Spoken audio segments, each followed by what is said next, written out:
Praise the lord. Hallelujah. Thank you Jesus. ఈరోజు మనము స్వస్థత గురించి తెలుసుకుందామండి. హల్లెలూయా.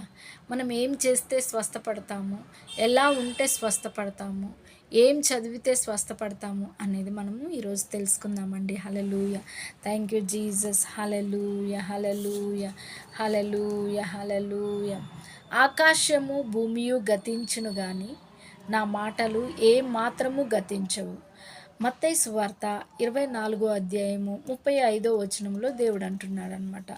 భూమి ఆకాశంలో గతించినను దేవుని వాక్యము ఎప్పటికీ గతించదు. కాబట్టి దేవుడు వాగ్దానం చేసిన ప్రతిదీ మన జీవితంలో నెరవేర్చబడుతుంది అని గుర్తించాలి. కాబట్టి మొట్టమొదట స్వస్థతను గురించి దేవుని యొక్క చిత్తం ఏమిటో తెలుసుకోవాలి. హల్లెలూయా.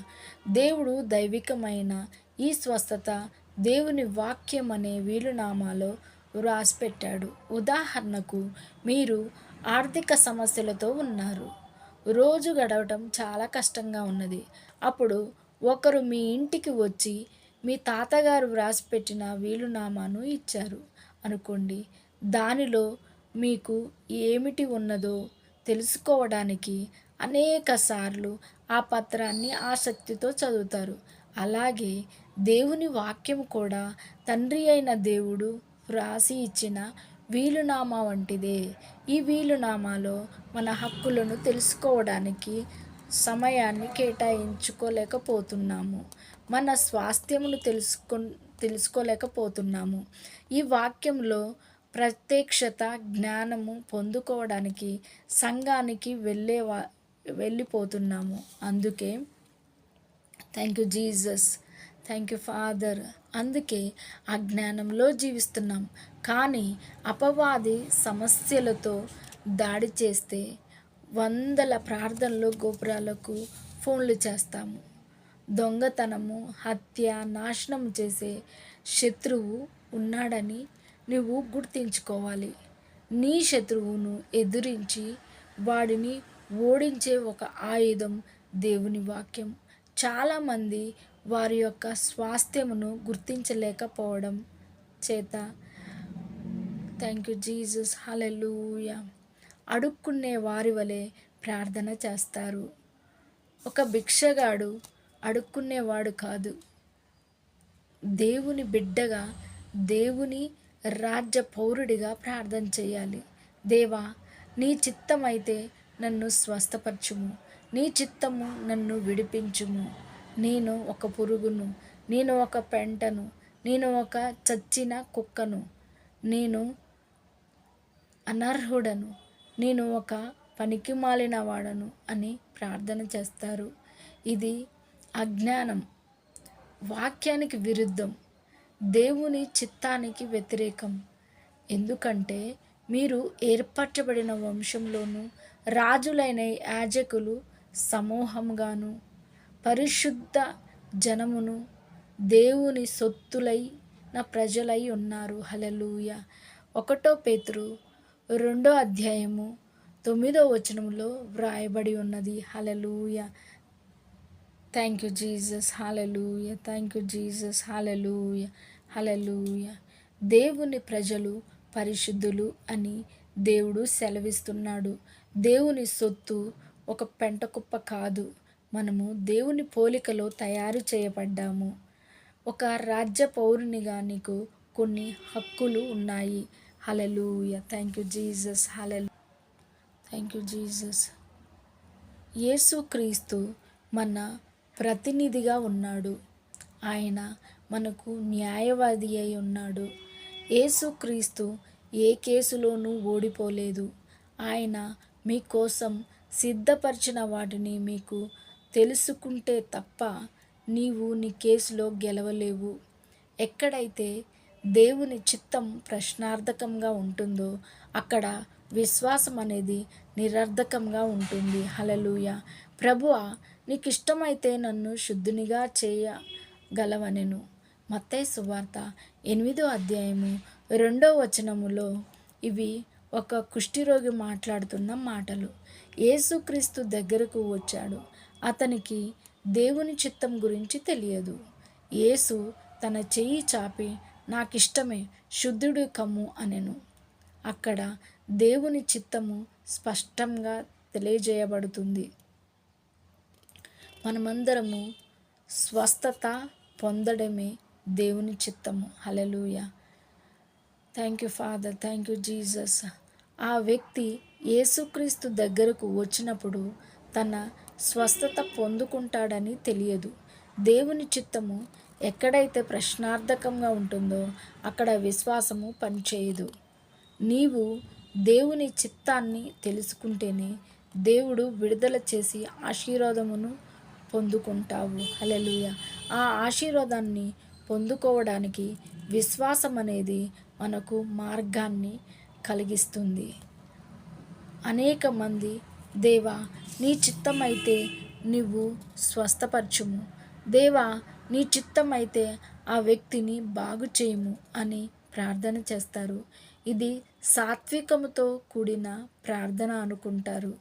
ఈ ఈ విధంగా ప్రార్థన చేస్తే దేవుడు సంతోషిస్తాడు అనుకుంటారు. ఈ ఈ అజ్ఞానాన్ని బట్టి అనేక మంది ప్రార్థన చేస్తున్నప్పటికీ స్వస్థత పొందడం లేదు. Hallelujah. Thank you Jesus. Hallelujah. Thank you Jesus. యేసయ్యానికి వందనాలు ప్రభా. వందనాలేసయ్యా, వందనాలేసయ్యా, వందనాలేసయ్యా, వందనాలేసయ్యా. యేసుక్రీస్తు శిలువపై చేసిన ఆ కార్యము కేవలము పరలోకానికి సంబంధించింది. అది ఈ భౌతిక లోకానికి కూడా సంబంధించిందని అనుకోవడం లేదు. చాలామంది స్వస్థతలు కలిగే కాలం అనేది ముగించబడింది అనుకుంటారు. పాత నిబంధన కాలంలో అనేక రకాల ప్రాయశ్చిత్తములను మనం చూస్తుంటాము.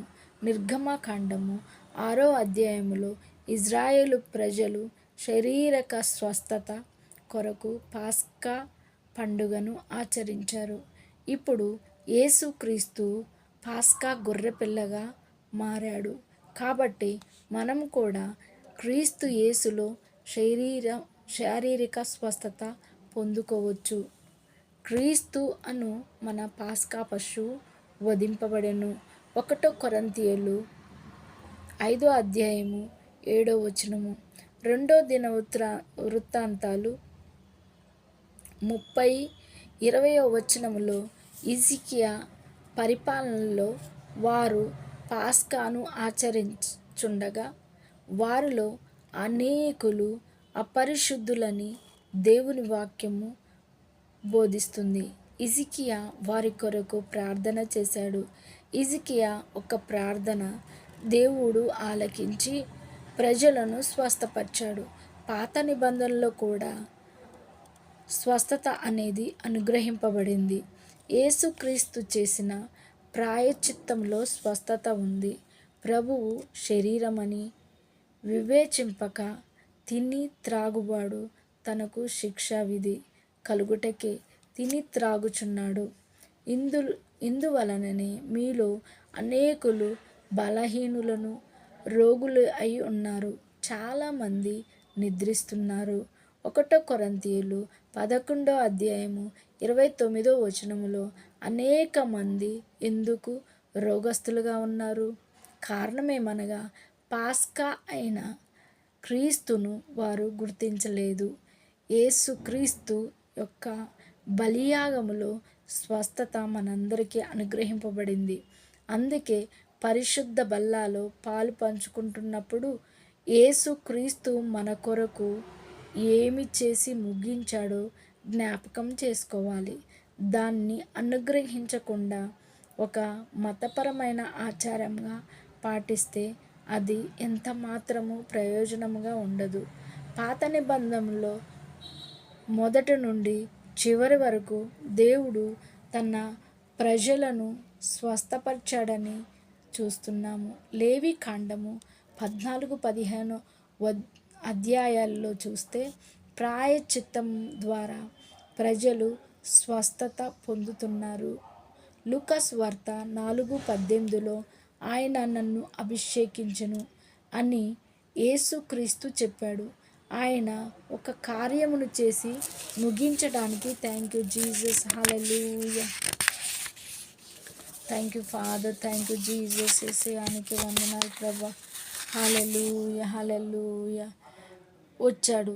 దానిలో ఒకటి ప్రభువు యొక్క హితవచ్చరము ప్రకటించుట.